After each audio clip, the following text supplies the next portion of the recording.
Imagine for a moment, if Earth's temperature rose by just 2 degrees Celsius. It might not seem like much, but it's enough to submerge cities, wipe out species, and disrupt agriculture worldwide. Welcome to our deep dive into the pressing issue of our time, global warming.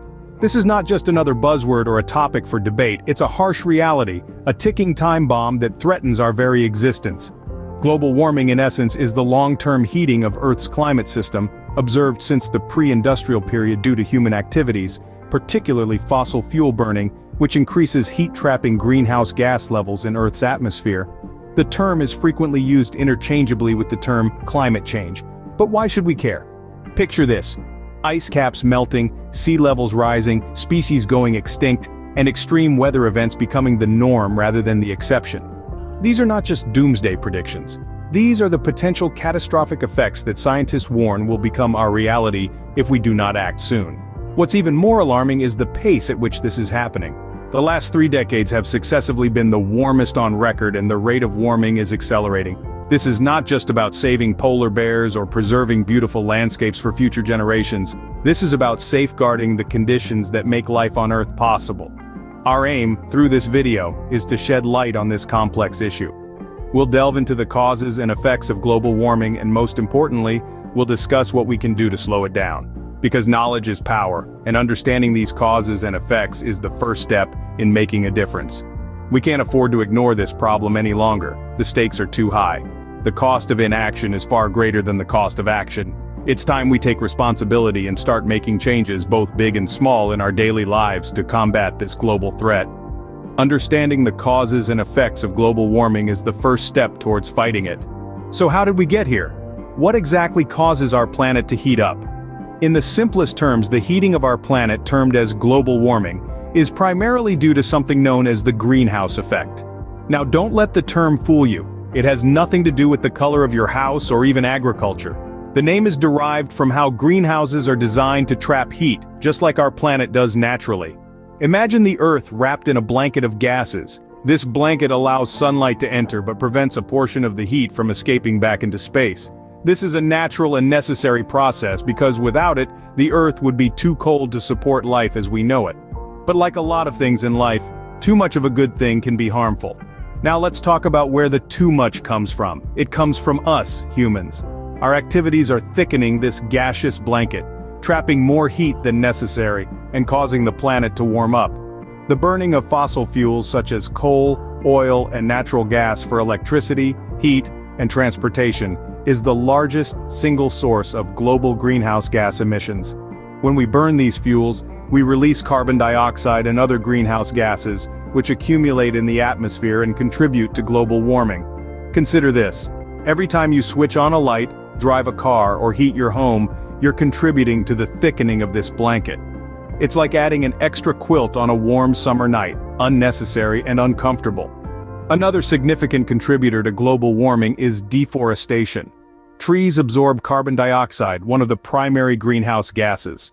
So when we cut down forests for timber, to make way for agriculture or for urban development, we're not just losing the trees that absorb carbon dioxide, we're also releasing the carbon stored in those trees back into the atmosphere.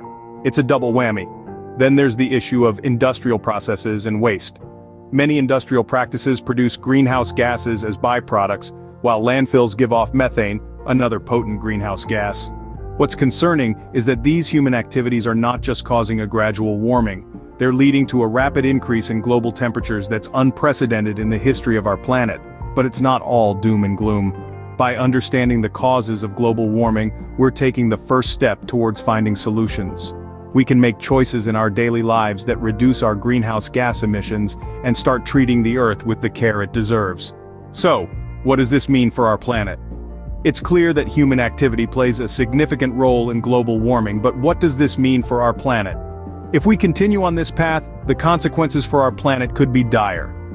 Let's delve into the various effects of global warming and how they can drastically alter life as we know it. One of the most immediate and visible effects of global warming is the rise in sea levels. As our planet heats up, the polar ice caps begin to melt, pouring vast amounts of water into our oceans. This causes the sea level to rise, which can lead to coastal flooding and the displacement of millions of people living in coastal areas worldwide. Simultaneously, the melting ice caps pose a threat to the unique ecosystems they house. Polar bears, penguins, and numerous other species rely on this icy environment for their survival. As the ice disappears, so does their habitat, leading to a significant loss in biodiversity. Next on the list are extreme weather events. Global warming is like a performance-enhancing drug for weather. It can turn what would have been a normal storm into a superstorm, a heat wave into an unbearable furnace, and a dry spell into an extensive drought. These extreme weather events not only wreak havoc on our environment but also pose a considerable risk to human life and property. And let's not forget about our food supply. Changes in temperature and rainfall patterns can disrupt agricultural practices. Crops may fail or become less nutritious, livestock may suffer, and fish populations may decline, all of which threaten our food security. Our homes, our livelihoods, and the natural world around us are all at risk if we allow global warming to continue unchecked. The ripple effects of this environmental crisis can be seen everywhere, from our dinner tables to the world's most remote corners. These effects of global warming are alarming, but it's not too late to make a change.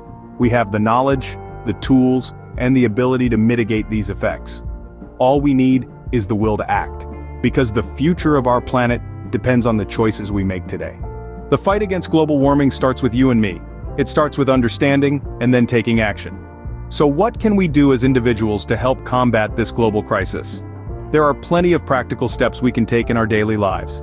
Let's start with reducing our energy consumption. It might seem like a small thing, but even minor adjustments can have a significant impact. Switch off lights when you leave a room, unplug electronics when they're not in use, and consider investing in energy-efficient appliances. Remember, every kilowatt-hour of electricity saved reduces the amount of carbon dioxide emitted into the atmosphere.